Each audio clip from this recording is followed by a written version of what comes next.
My name is Srinivas Rangan. I'm 70 years old. I'm basically an engineer. I'm a very active person and I travel a lot all over India, sometimes also abroad. I'm also an avid photographer and wildlife enthusiast, so I've had a very active life. I had a problem of mitral valve regurgitation in 2014 and I had a tissue valve installed in the month of April 2014. Everything was okay till January, and a 2D echo showed that the valve was leaking very badly. So the only alternative, we had to replace the valve by any method. He presented with breathless and exertion. He was able to walk almost 4 floors without any problem earlier, but of late in the last few months, he's not able to walk even at 2 floors, and he developed sort of breathing difficulty.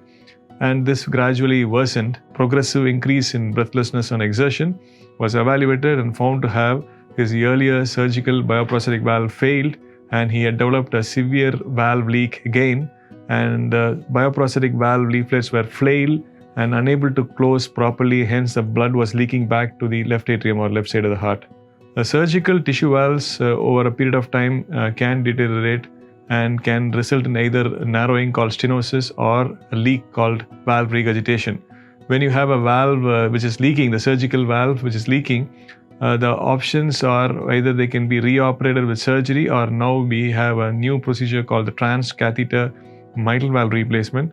I just came to know one of the options is either minimal invasive surgery or transcatheter mitral valve replacement. Minimal surgery apparently was difficult in my case because you have to remove the old valve and put a new valve, which is not, I was told that it's a little bit complicated to do that for redo valve, the minimal invasive surgery. So the easiest option was to do TMVR, that is transcatheter mitral valve replacement. And I investigated various options in Bombay mainly. And then I just also happened to know that Dr. Sengutta Velu is the doctor who has done the maximum number of what he call procedures in this line.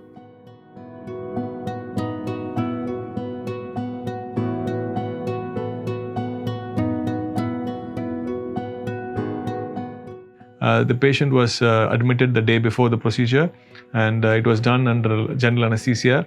The whole procedure just took 30 minutes.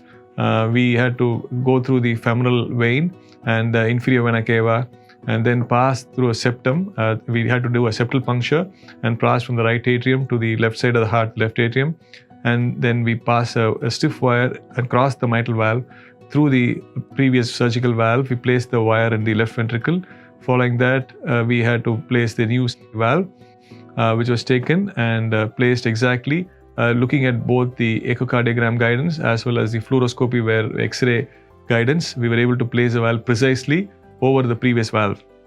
And once we started inflating the valve very gradually, and we got a very nice implantation at the desired site, and the echocardiogram clearly showed the new valve was instantly started functioning very well. We removed all the wires and it was found the valve gradients were very minimal and there were no leak, and it was an excellent result.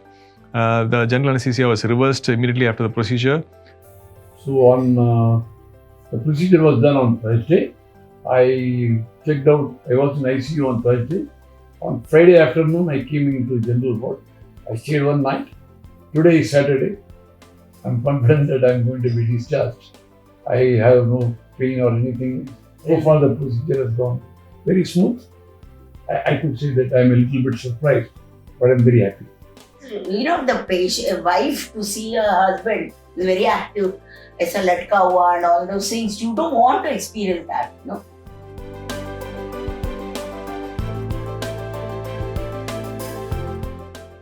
And your other ways, your urine output is good. You started having normal food. Absolutely. And your sleep was good last night. Yes, fine. Good. So any pain anywhere now? No. So the plan is we'll discharge you today. Yeah. And we go back to your normal routine from tomorrow. Yeah. And maybe we'll look at echo and everything after about 3 months. In fact, the patient was quickly active the same day in the evening, and the next day he was shifted to his room and he was discharged in 2 days. So this is the very simple and very effective procedure where you can avoid a second open heart surgery